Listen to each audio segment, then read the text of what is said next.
Hey folks, John Bouche here. It is the silly season. Election season is in full swing right now. People are signing up to run for office.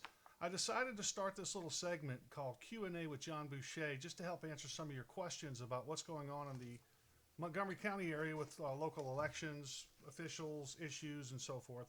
I get a lot of questions.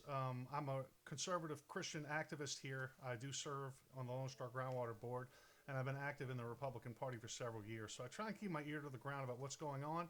So I started this because my phone is always ringing. I'm always getting text messages and so forth. I just thought it'd be a good little exercise to put this out there for you guys, so I hope you enjoy it. Q&A with John Bouche. This is the first edition. So my first question I'm going to answer comes from Ginger Russell, who is out of Magnolia. She posted this on my website.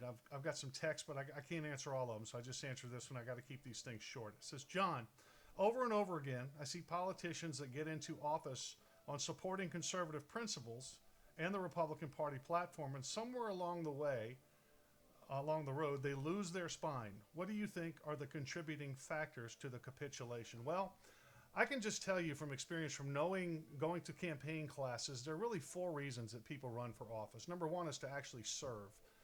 Those are the people that we like to support and people that are in there, their heart's in the right place. But we're going to come back to them in a little bit. The second reason they go is money. I've heard people say, I'm running, I need a job, I want money. And you see when people get in office, they're sort of helping their friends and families. It's the capital cronyism. We have a problem with that here in Montgomery County, so money.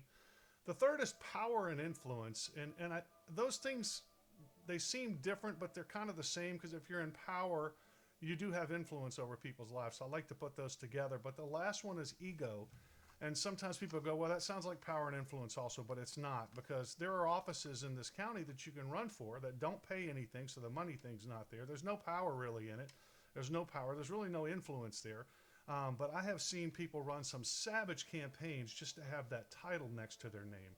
So those are the things. Now, when people are driven by money, power, and influence and ego, rather than the sincere desire to serve, you will start to see them finding any way they can to get elected back to office. So the first thing you need to ask is this, is did they abandon these principles, or did they even have them in the first place?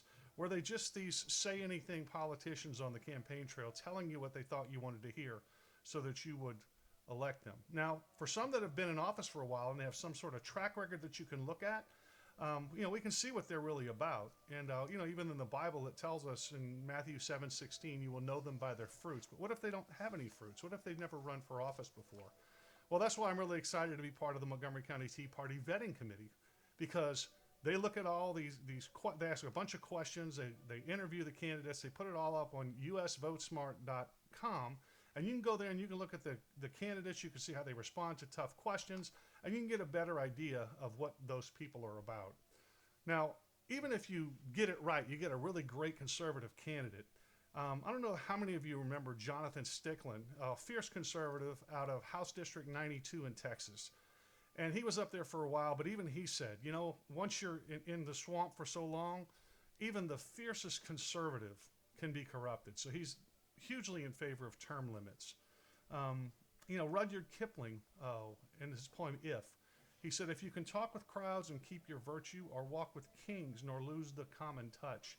And that seems to be tough to do, because once these people are seduced by being in power in government, they never want to leave, and they will literally say and do anything. So why did they lose their spine? Well, it could be the case that they were never who you thought they were in the first place, or they just lost touch with who they were, because being an elected official has put them into a new world, which, well, it just doesn't include having to answer to you anymore. And now, they need this attention. They need this notoriety. They crave it. And that office is the only way they can get that. You will find them, as Stickland said, abandoning their principles and the people that put them there, unfortunately.